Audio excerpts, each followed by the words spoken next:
Merci. Voilà, c'est ça. Envoyez. Oui, envoyez vite vos objectifs et les résultats, les domaines d'intervention, le canevas du document et les modalités de son élaboration, les modalités de financement, la priorisation et la feuille de route. Bon, ça, les deux derniers points, c'est ce qu'on va vous présenter est discutable. C'est pas consolidé. Voilà, c'est un débat. Comment est-ce que vous allez dire dans tel secteur, dans tel sous-secteur, voilà là où nous allons porter notre programme mobilisateur. Donc, c'est vraiment à discuter les deux derniers points. Par contre, les 5 premiers points, ça, c'est des points d'information. Parce que c'est des choses, comme il vous l'a dit, qui ont été discutées avec l'ensemble des pays. C'était ici au Sénégal. Malheureusement, vous n'y étiez pas. Alors, c'est pourquoi c'est une bonne opportunité pour cet atelier d'ouvrir une fenêtre sur ces programmes mobilisateurs. Bon, sur les éléments de contexte, c'est en fait des éléments de défi par rapport justement aux grandes stratégies qui sont là. Ici, nous avons Malabo, dans le cadre duquel nous évoluons actuellement, parce que, bon, je vais me retirer. Donc, vous savez, Malabo a posé un certain nombre d'engagements au niveau des chefs d'État. Ça présente des défis à relever. Bon, vous les connaissez tous, hein, donc je n'insiste pas. Vous avez l'adhésion au principe des valeurs. Vous avez tous la déclaration de Malabo, je pense, parce que ça, c'est vraiment un document de référence pour toute personne qui s'engage dans le processus PDDA. Et puis, l'enforcement des institutions de financement, l'éradication de la faim. Alors, à l'horizon 2025, on est supposé ne plus avoir de personnes affamées en Afrique, la réduction de la pauvreté de moitié, la stimulation du commerce agricole international avec le triplement des flux. Ça, c'est une responsabilité, ça, c'est un engagement que les chefs d'État ont pris. Le renforcement de la résilience des ménages et des systèmes productifs ruraux face à la variabilité à la variabilité climatique. C'est-à-dire qu'aujourd'hui, nous devons être protégés, n'est-ce pas, contre les ménages ruraux et leur système de production doivent être protégés contre cette variabilité climatique, qu'il s'agisse de sécheresse, qu'il s'agisse d'inondations, etc., etc. Bon, tout ça, c'est des défis. Le renforcement de la résilience des ménages et des systèmes productifs face à la variabilité. Donc, c'est ça. Maintenant, il y a l'agenda 2030, qui a ses objectifs de développement durable. Ça aussi, ça pose un défi à l'ensemble des pays, parce que ça, c'est l'agenda des Nations Unies. Donc, ça, c'est l'agenda, donc c'est tous les pays qui doivent se battre. Et là, vous avez effectivement 17 ODD, mais les ODD qui interpellent directement le secteur agricole, c'est peut-être ce que nous avons extrait ici. Donc, c'est l'élimination de la pauvreté sous toutes ses formes et partout dans le monde. Là, le secteur rural ne peut pas y échapper parce que la pauvreté est plus, l'incidence de la pauvreté est plus forte en milieu rural, ça tout le monde le dit. L'élimination de la faim aussi, c'est déjà un engagement de Malabo. Hein. L'égalité des sexes et l'autonomisation des femmes, nous savons tous ce que les femmes jouent dans les filières, les rôles que les femmes jouent dans les filières agricoles. Là, donc, c'est un ODD qui interpelle aussi directement le secteur. La promotion d'une croissance économique soutenue, partagée et durable, le plein emploi productif, un travail décent pour tous. Vous savez, le Sénégal, dans le cadre de son PSE, fait de l'agriculture un des moteurs de la croissance, un des moteurs du développement au Sénégal. Donc, le secteur agricole ne peut pas ignorer cet ODD-là. Alors, le 12e, donc le 9e, le 10e, le 11e, n'interpellent pas directement le secteur agricole. Là aussi, vous pouvez les visiter pour voir est-ce que ici tout y est, est-ce qu'il n'y a pas d'autres ODD qui interpellent directement le secteur. Alors, établir des modes de consommation et des productions durables, vous savez ça, on ne peut pas le rater dans le secteur agricole parce que pratiquement ce sont les produits alimentaires qui sont les plus consommés dans notre pays compte tenu de notre niveau de pauvreté. Voilà. Alors, donc, prendre d'urgence des mesures pour lutter contre les changements climatiques et leurs répercussions, ça c'est déjà dans Malabo. Donc là aussi c'est un ODD qu'on ne peut pas ne pas, n'est-ce pas, traiter dans le cadre de ce que nous faisons dans nos politiques et programmes de développement agricole. Voilà. Alors, conserver, exploiter de manière durable les océans, les mers, les ressources marines aux fins de développement durable. Nous sommes dans le secteur agro-silvo-pastoral et halieutique. On ne peut pas aussi là ignorer, n'est-ce pas, cet ODD. Préserver et restaurer les écosystèmes terrestres. Vraiment là, on est bon, tout ce que nous avons comme GDT et tout, ça fait que c'est un ODD qui est aussi directement, qui interpelle aussi directement le programme agricole. Bon, maintenant, les autres défis, c'est le climat. Bon, maintenant, on dit accord de Paris, mais il y a plusieurs accords. Paris, c'est la 21e déclaration sur le climat.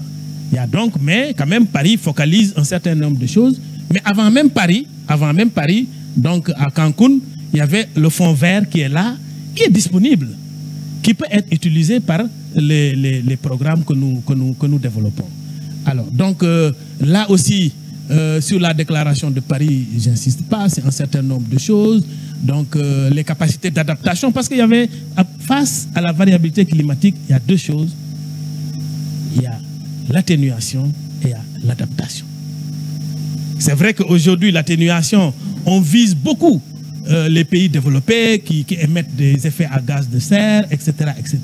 C'est eux qui doivent faire tout pour réduire ça.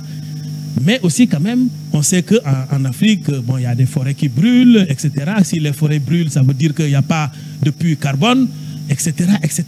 Donc, nous avons aussi des responsabilités dans le volet atténuation. Voilà. Parce que plus nous détruisons nos forêts, plus nous aggravons, n'est-ce pas, les phénomènes de variabilité climatique. Maintenant, l'autre volet ou l'autre stratégie, qui est la stratégie d'adaptation, c'est-à-dire ne pas encaisser, ne pas subir les effets, là aussi, là, c'est pratiquement tous les pays pauvres sont les plus interpellés, mais il ne faut pas oublier les deux volets, l'adaptation et l'atténuation. Ça nous interpelle. Voilà, donc, bon, alors c'est autour de ça que tourne ça, n'est-ce pas, les défis relatifs à Malabo. Bon. Voilà donc un peu le contexte qui nous pose vraiment des défis. Il faut relever ces défis-là. Alors, pour l'objectif et les résultats. Bon, l'objectif, là on revient sur l'objectif des programmes, mobilisateurs, c'est d'opérationnaliser, il vous l'a dit tantôt, hein, c'est d'opérationnaliser rapidement le pays Niassan de deuxième génération en vue de la prise en charge effective des engagements de Malabo, des ODD, des clauses de l'accord sur le climat liées au secteur agro-silvo-pastoral et halieutique. Alors, le rapidement, c'est ça qu'il vous a briefé. Nous avons notre stratégie. Okay? Le pays Niassan, c'est une stratégie. Bon, c'est un programme stratégique. Bon, maintenant, pour l'opérationnaliser, vous avez vous-même des projets, vous avez, etc., etc. Maintenant, c'est ça qu'il faut revisiter. Et là, comme il vous l'a dit tantôt, on revient dans le domaine de la tactique. On a un objectif stratégique, horizon 2025. À cet horizon-là, il nous faut 3000, bon, je donne un exemple peut-être bidon comme ça, 3000 milliards. Parce que éliminer la faim déjà, ça demande beaucoup d'argent. Donc un programme comme ça évalué à 3000 milliards, non, à 3 milliards, oui, non, à 3000 milliards est raisonnable, hein, parce qu'il y a un coût. Il y a un coût. 3000 milliards, 5000 milliards, c'est pas éliminer la faim d'ici 2023, ça va pas être facile. Il faut que les gens mettent de l'argent. Donc les budgets que vous élaborez ne sont pas des budgets, n'est-ce pas, aberrants. C'est des budgets concrets, parce que c'est ça que ça coûte. Maintenant, quand même aujourd'hui, compte tenu de nos possibilités budgétaires, possibilités financières, bon, 3000 milliards tout de suite, on ne peut pas l'avoir. Ça c'est évident. D'autant plus que, bon, quand même, c'est vrai que l'économie mondiale est en train de repartir, mais nous sortons d'une crise qui fait qu'aujourd'hui, les gens sur lesquels nous comptons ont des difficultés. Tout le monde le ressent certainement aussi dans les projets que les gens développent. Il est de plus en plus difficile de mobiliser des ressources auprès des bailleurs. Et nous-mêmes, nous avons des déficits budgétaires, bon, à peu près vraiment assez marqués. Donc, il faut être à ce niveau-là tactique. J'ai besoin de 3 000 milliards pour réaliser mes objectifs, mais si je trouve aujourd'hui 500 millions même, je prends. Je prends pour commencer. Bon, Aduna Khayul Soti. Voilà, donc ça, c'est dans le cadre de cette tactique-là qu'on dit, OK, nous avons tout ça, nous avons notre stratégie, nous avons nos orientations, nous avons même des programmes dans certains pays, c'est ça, des programmes structurants. Mais maintenant, nous, on va essayer de voir quel morceau de plus petits Sam, quoi. Nous Sam, you gonna touti. Bon, on prend et puis on va dans un business meeting, c'est-à-dire une rencontre avec les bailleurs, ou bien une table ronde nationale, pour les dire, voilà, est-ce que tu peux nous acheter ce petit tas-là? C'est ça la tactique. Maintenant, on n'est plus dans la stratégie, on est dans la tactique. Il vous l'a dit tantôt. Voilà. Alors là, bon, c'est des mots-clés relatifs à cette histoire d'objectif. Bon, c'est le financement, ça c'est vraiment bon, quelque chose qu'il faut faire. C'est l'éradication de la faim, la stimulation du commerce intra-régional. Ça, c'est un objectif que peut-être les gens n'intègrent pas trop, mais c'est un objectif vraiment très, bon, absolument prioritaire pour la CEDEAO, pour la Commission de l'Union africaine. C'est-à-dire aujourd'hui, véritablement, tous les pays échangent beaucoup plus avec le reste du monde qu'entre eux. Alors que c'est des communautés économiques. Alors, c'est aberrant. Si vous allez aujourd'hui en Europe, mais les échanges entre pays européens, il n'y a pas photo entre ceux qui échangent avec nous. Si vous allez aux États-Unis et au Canada, c'est comme ça, l'ALENA, c'est comme ça. Les gens échangent entre eux d'abord. Voilà, et c'est ça, parce que c'est ça qui fait que vous pouvez avoir de la croissance interne. Mais tout ce que vous achetez ici, vous l'amenez, surtout que nous, on n'exporte que des produits, pratiquement de la matière première. Alors toute la valeur ajoutée est produite ailleurs. Mais si j'exporte en Afrique du Sud, par exemple, de la matière première, ben, peut-être que c'est préférable pour l'Afrique bon, que d'exporter en France des matières premières. Donc cette problématique du commerce intra-régional est une problématique sérieuse. Bon, alors, donc voilà un peu les mots-clés que vous pourrez considérer. Maintenant, les objectifs spécifiques. Il vous l'a expliqué ici aussi. C'est-à-dire que il vous l'a dit, il y a un problème sous-jacent. Le problème sous-jacent, c'est que on dit programme national d'investissement agricole. Vous savez, dans la tête des gens, l'agricole peut être très restrictif à agricole, hein, à agriculture, mil, maïs, etc.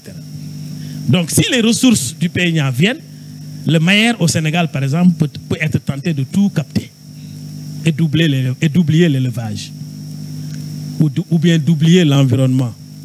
En tout cas, c'est des choses qui se sont passées de manière aiguë dans certains pays de la CEDEAO, où pratiquement les ressources des pays naissants sont captées par des ministères spécifiques, laissant en rade d'autres ministères. Oui. Et ça ne peut pas marcher. D'autant plus qu'aujourd'hui, en fait, les organisations de producteurs au niveau régional, qui sont peut-être, bon, je taquine, un peu plus combatifs que ceux au niveau des pays. Mais ça, ils en sont arrivés à dire, attention, maintenant, nous ne sommes plus dans le secteur agricole. Nous sommes dans le secteur agro-silvo-pastoral et halieutique. Tout ça, c'est des choses pour qu'on n'oublie pas les sous-secteurs. Pour qu'on considère qu'ici, ce n'est pas agriculture au sens strict, mais agriculture au sens large. C'est pourquoi les programmes mobilisateurs sont articulés autour d'objectifs spécifiques tels que aucun sous-secteur n'est oublié. Aucun sous-secteur n'est oublié. Donc vous verrez les 4 sous-secteurs. Le premier objectif spécifique est articulé autour des productions. Non, pardon, je ne suis pas encore arrivé là. Voilà. Je suis plus rapide que ce que je vois là. Je ne lis plus. Voilà. Donc, voilà. Non. Oui. Ça, c'est... Voilà. Je suis pas encore arrivé à là où je... Bon. Donc, le premier objectif spécifique, voilà, ça va porter... Voilà. Non. Oui. Je suis désolé. Voilà. Oui.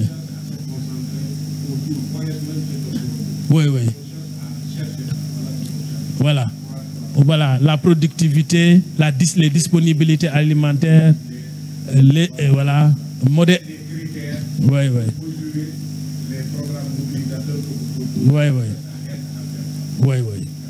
Voilà. Donc, voilà. Donc, ça, c'est... Voilà. Alors, je pensais être là. Je pensais être dans ces diapositives. Et c'est là où, donc, je dis, la préoccupation est que chaque sous-secteur ait son programme mobilisateur. C'est ça, c'est là, donc, j'ai déjà anticipé sur ça. Donc, le premier programme mobilisateur, c'est le sous-secteur, porte sur les productions agricoles. Et dans ça, comme dans tous les autres sous-secteurs, il ne faut pas oublier les dimensions de renforcement de capacité, d'emploi des jeunes, d'autonomisation des femmes, de promotion du commerce intra-régional. Alors, le deuxième va porter donc sur les productions animales, le troisième sur la pêche et l'aquaculture, le quatrième donc sur les ressources naturelles et l'environnement. Maintenant, les deux derniers sont des programmes transversaux. Le cinquième va porter sur la sécurité alimentaire et nutritionnelle, la résilience, la protection sociale. Et puis le sixième, c'est sur la gouvernance, tout ce qui touche le renforcement des capacités institutionnelles, le pilotage et la coordination des programmes, le suivi, évaluation et la communication. Voilà donc les 6 programmes mobilisateurs que chaque pays devra avoir. Si un des programmes mobilisateurs manque, c'est-à-dire si un sous-secteur est oublié, le package pays n'est pas considéré comme complet et ne peut pas être accompagné dans la recherche de ressources financières. Voilà. Donc il faut avoir dans chaque pays systématiquement 6 programmes mobilisateurs pour le moment pour aller à la... Voilà.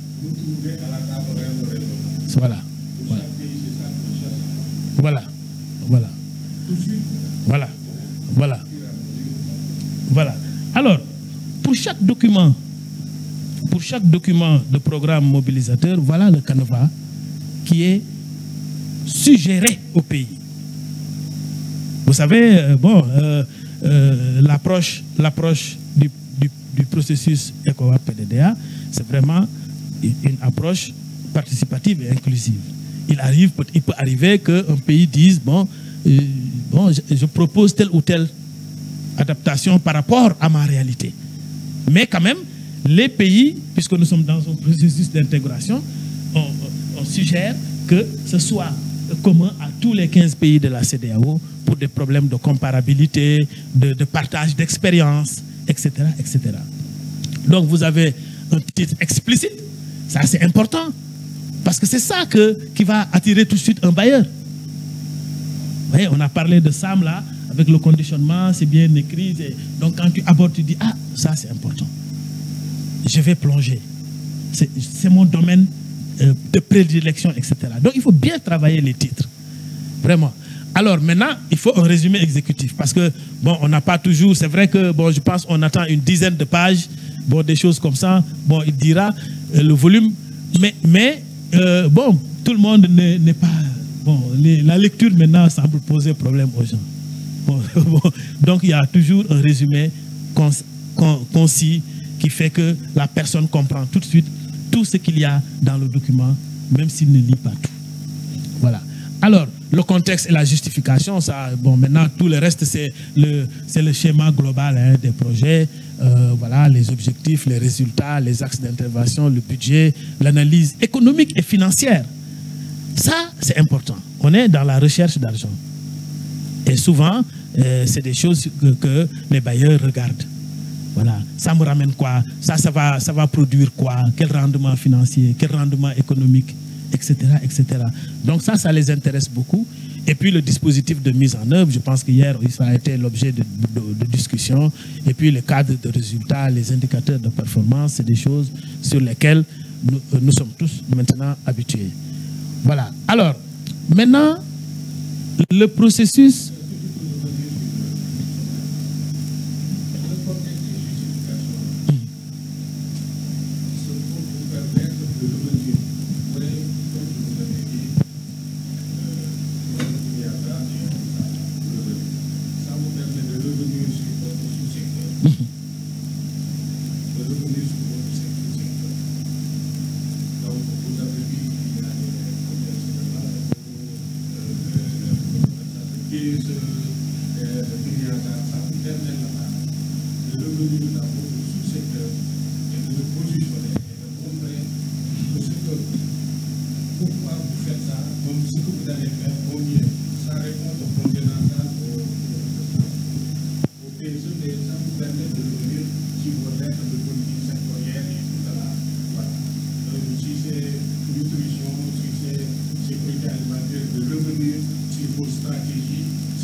Bien. Alors, maintenant, par rapport à la sélection, c'est bien entendu vous, pays, donc on a ciblé l'équipe technique dans le processus d'élaboration, que ce soit les services gouvernementaux ou les organisations des acteurs non étatiques, c'est vous qui vous mettez en place et qui élaborez les documents. Bon, la stratégie, comment vous l'élaborez, ça, on n'y entre pas. C'est à vous de voir comment est-ce que vous l'élaborez, comment est-ce que vous vous organisez, l'essentiel étant que les pays ressortent avec ces 6 programmes. Voilà.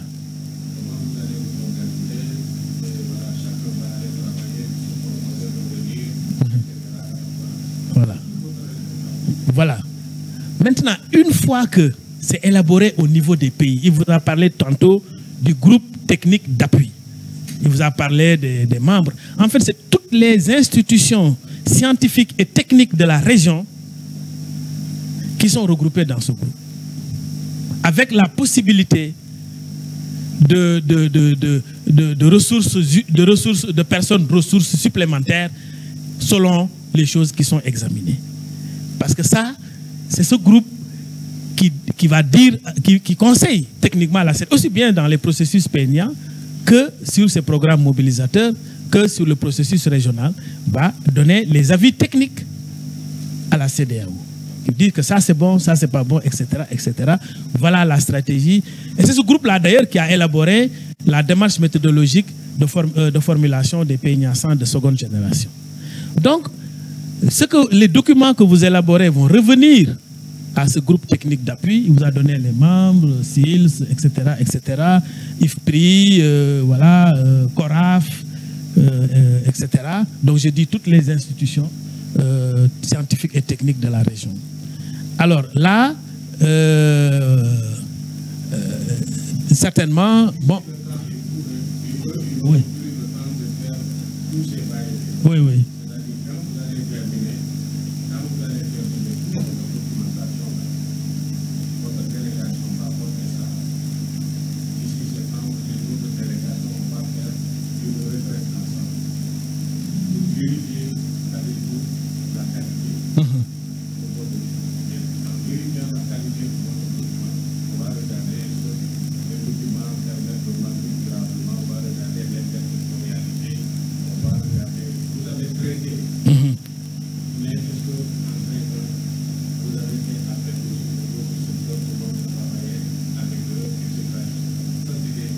critères pour l'agriculture pour vous dire de faire attention à ça. On vous a donné tout le secteur. Mais si je suis dans le sous-secteur agriculture, on vous a dit il faut que vous traitez jusqu'à la transformation des produits. Il faut que vous travaillez jusqu'à la commercialisation des produits. Si vous êtes dans la pêche, etc., ces aspects-là, on va regarder est-ce que vous êtes resté agriculture agronome ou bien vous êtes resté vraiment à l'agriculture, voilà, juste chaîne de valeur. Voilà. Vous voyez, il a dit production pour chaîne de valeur. On va regarder cette dimension jusqu'à là. Voilà. Voilà donc les deux principaux critères, il vous l'a dit. Hein. Voilà. Alors, maintenant, pour le financement de ces programmes, bon, ce qui est attendu d'abord, c'est effectivement les fonds publics. Bon, les budgets nationaux, l'aide au développement, etc. C'est pourquoi j'ai évoqué tantôt même le fonds sur le fonds vert. Bon, donc, allez partout. Et c'est ça qui fera qu'à ce niveau-là aussi, le business meeting qui est annoncé, et peut-être même les tables rondes que vous préparez, que vous programmez dans vos pays, bon, tout cela ouvre, bon, donc, en tout cas, les possibilités d'aller inviter l'ensemble, n'est-ce pas, des PTF possibles, l'ensemble des fonds disponibles, même des fondations, etc., pour voir à ce niveau-là quel qu'il faut prendre. Mais le deuxième volet qui est le volet source privée, c'est extrêmement important parce que vos programmes mobilisateurs, en fait, vont aussi être réalisés, devront aussi offrir au secteur privé des opportunités d'investissement. En règle générale, les fonds publics vont à l'amélioration de l'environnement, aux infrastructures de base, mais tout cela, on sait que nos États ne produisent plus, ne vendent plus. Donc, tout cela est fait pour que les secteurs privés puissent venir s'investir dans les différents maillons de la production, de la transformation, de la commercialisation, etc. Et ça peut nécessiter, n'est-ce pas? Maintenant, au niveau stratégie, tenue du business meeting régional et des tables rondes nationales, des stratégies de mobilisation de ces ressources, quoi. Ce qui est vu immédiatement, c'est qu'il y a un business meeting régional qui est programmé, il y a les tables rondes nationales qui sont possibles, et là, c'est des opportunités donc, de mobilisation. Maintenant, ce n'est pas qu'au sortir du business meeting ou au sortir des tables rondes, on se croise les bras, on n'est plus dans une dynamique de recherche. Il y a une stratégie d'opération permanente. À chaque fois, comme on a dit, c'est grignoter, grignoter, rassembler. Donc, c'est en permanence que les comités techniques, les comités d'orientation, le dispositif de mise en œuvre que vous avez évoqué hier se met aussi, n'est-ce pas, à la recherche des financements selon les opportunités qui vont se créer au fur et à mesure du déroulement des trucs. Voilà. Maintenant, ici, on rentre, comme je disais, dans le truc, dans un truc de débat.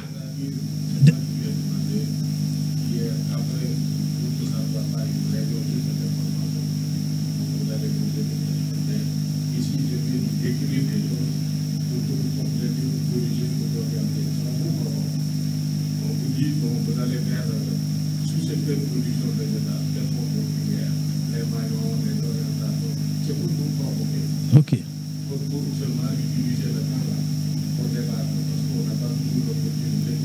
Voilà. Parce que ici, voilà, parce que le problème ici, c'est que bon, ok, moi on me dit dans le sous-secteur de production végétale, il faut que j'ai un programme mobilisateur. Je ne peux pas en avoir 10. J'ai un. Je travaille sur quoi? Qu'est-ce que je fais? Je choisis quoi? Voilà. C'est là vraiment un objet de réflexion qui vous attend. Voilà. Alors, je dis, bon, d'abord, à mon avis, je dois me dire, mais j'interviens dans quelle filière? Parce que le secteur, les productions végétales, c'est beaucoup de choses. J'interviens dans quel, ça ne veut pas dire que ce sera seulement un. Je peux cocher un certain nombre de trucs. Bon, donc ça peut être une filière, ça peut être 2 filières, ça peut être 3 filières, c'est à vous de voir. Donc moi, en tout cas, cette question de mon programme mobilisateur là, je le consacre à quoi c'est important. Vous-même, c'est ça que vous avez fait dans le PRACAS. Quand vous avez voulu lancer le PRACAS, vous avez dit, mais Je ne peux pas faire tout. Je choisis quelle filière prioritaire. Donc c'est une leçon tirée du PRACAS au fond.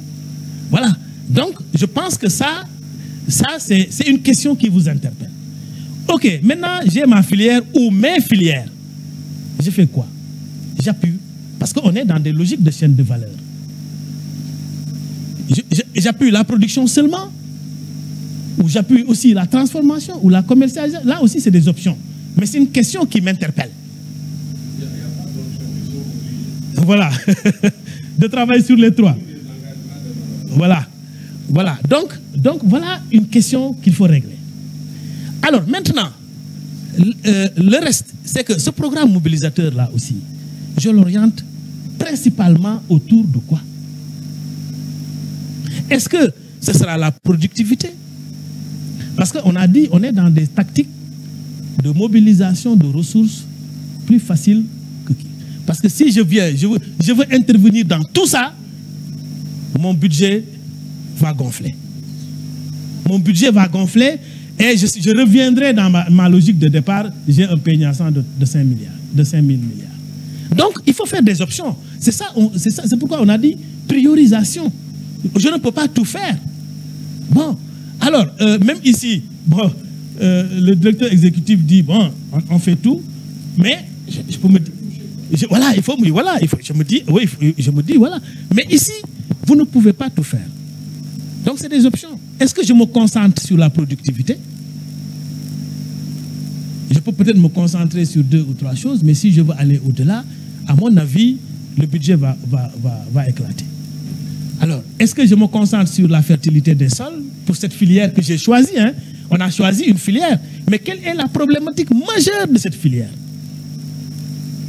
Nous venons d'une série d'appuis au papa dans le cadre du PRACAS 2, etc., etc. Donc, on a discuté un certain nombre de filières.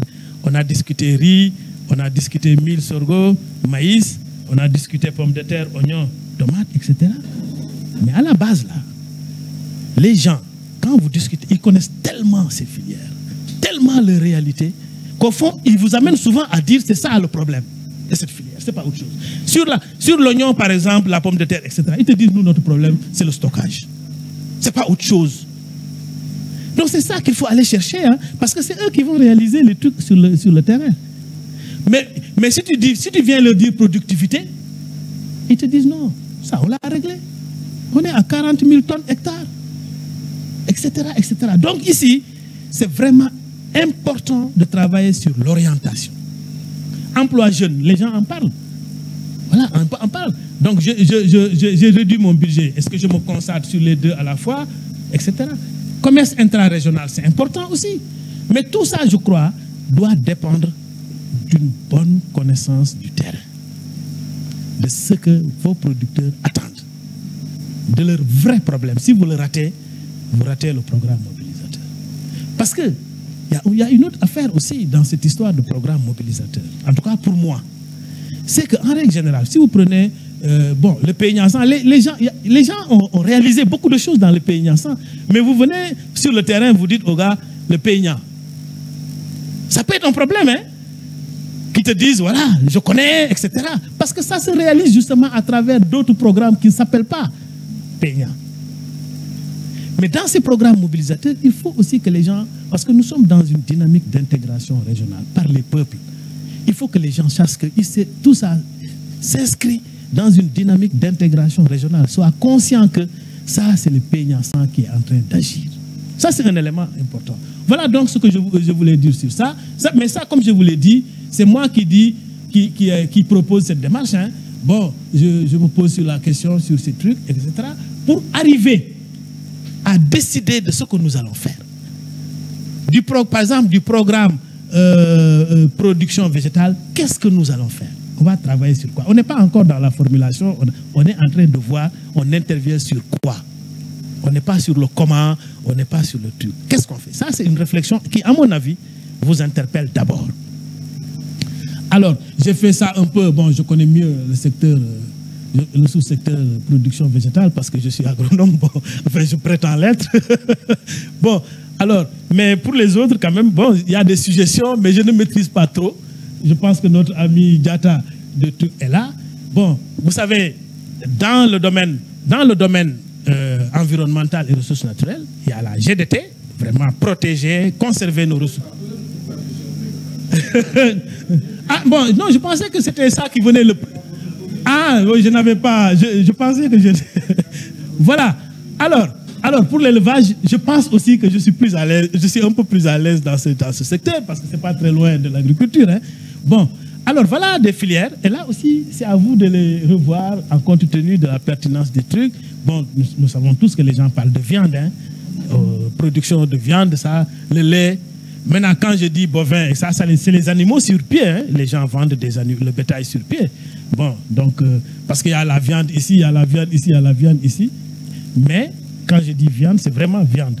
Production viande, production lait, bovin, ovin, caprin, porcin, poulet, œufs, etc., etc., etc.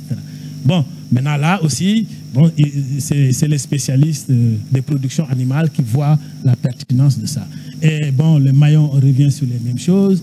Bon, l'orientation principale, on revient sur les mêmes choses. Maintenant, pour les ressources naturelles, moi, j'ai vu trois choses. J'ai vu donc tout ce qui tourne autour de la gestion des ressources naturelles, hein, les formations boisées, les sols, les ressources en eau, etc. Comment les conserver, etc., etc. Et ça c'est un peu dans ça, quoi, dans GDT, etc., etc. Maintenant, dans la production forestière, là aussi, les deux autres choses sont là. C'est-à-dire que nous avons des produits ligneux, hein, et les produits non ligneux. Bon, ça, si les environnementalistes sont là, bon, ils vont venir. Bon, donc les produits ligneux, le bois, le charbon, c'est ça. Bon, vous avez la bioénergie aussi. Hein. À un moment donné, c'était la mode. Maintenant, bon, on n'en parle plus, mais ça demeure une question sérieuse. Parce que d'abord, c'est une activité économique qui peut générer des revenus. Parce qu'il y a les produits, il y a un besoin. Hein, pour ça. Maintenant, c'est démodé, mais la problématique est toujours là. Bon, alors toujours sur maintenant les produits non ligneux, je compte l'huile de palme, le tamarin, le baobab, bon, etc. Bon, il y a les MAD aussi. Je crois que j'avais écrit MAD et je l'ai effacé. Bon, mais je ne sais pas pourquoi. Voilà, je pense qu'il faut le remettre. Hein, il y a les MAD, il y a les tolls, il y a les... Voilà, tout ça, c'est des choses, c'est des filières extrêmement importantes. Voilà. Maintenant l'autre chose, c'est sur le climat, hein, l'atténuation et l'adaptation.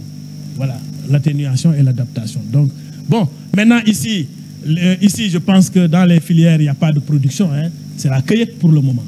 Hier, le professeur Diagne a suggéré qu'on avance davantage pour entrer dans des histoires de production vraiment, c'est-à-dire de prendre les essences forestières pour les exploiter. Bon, mais ça, on en parle depuis longtemps, mais il n'y a pas de pas dans ces choses-là. Donc, c'est pourquoi le premier maillon, j'ai dit cueillette. Hein, parce que c'est ça qui se passe aujourd'hui. Voilà. D'accord, ok. Voilà. Voilà. Voilà. Donc, voilà un peu pour... Voilà. Donc, ça, c'est le dernier truc. Voilà. Bon, production halieutique, ça c'est le dernier truc. Pêche continentale, maritime, puis... Voilà. Voilà. Voilà. Voilà. Maintenant, pour les deux derniers, bon, il n'y a pas de maillon. Sécurité alimentaire et nutritionnelle, il n'y a pas les trois maillons classiques, etc. Bon, les domaines, bon, c'est la disponibilité, l'accessibilité, la stabilité. Bon, ça c'est les trois dimensions essentielles. Voilà. D'accord. Voilà. Voilà. Voilà. La bonne gouvernance. Voilà. La bonne gouvernance aussi. Bon, voilà. C'est ce que nous avons fait hier. Pilotage, etc. Bon, voilà. Maintenant, la feuille de route. Bon, il y a des étapes. Ça aussi, c'est une proposition. Vous pouvez les... Il y a une étape de priorisation, ce qu'on a abordé. Savoir dans quoi on intervient, comment est-ce que vous le faites, etc. etc. Quand j'ai mis action, ça c'est les activités, quand j'ai mis action entre guillemets, c'est que ce bloc d'activités peut supposer des actions. pour les réaliser. Hein. Donc, je ne suis pas allé à ces détails-là. Ça, c'est à vous de voir, bon, sur la phase de priorisation, quelles sont les actions à mener. Bon, maintenant, quand on sait dans chaque des sous-secteurs sur quoi va porter le programme, il faut formuler le document, il faut l'écrire. Et quand on l'a écrit, il faut le valider. Hein, il faut le faire valider par les autorités. Bon, quand c'est validé, il faut reproduire le document, le diffuser, communiquer autour de ça. Et maintenant, une fois qu'on a communiqué autour de ça, on a notre table ronde. C'est destiné à cette table ronde et c'est destiné, en fin de compte, n'est-ce pas, au business meeting régional. Bon, le table ronde, c'est les pays qui souhaitent l'organiser. Mais le business meeting, il est programmé. Voilà. Et puis après, c'est la phase de mise en œuvre. Je pense que c'est ce que j'avais à vous.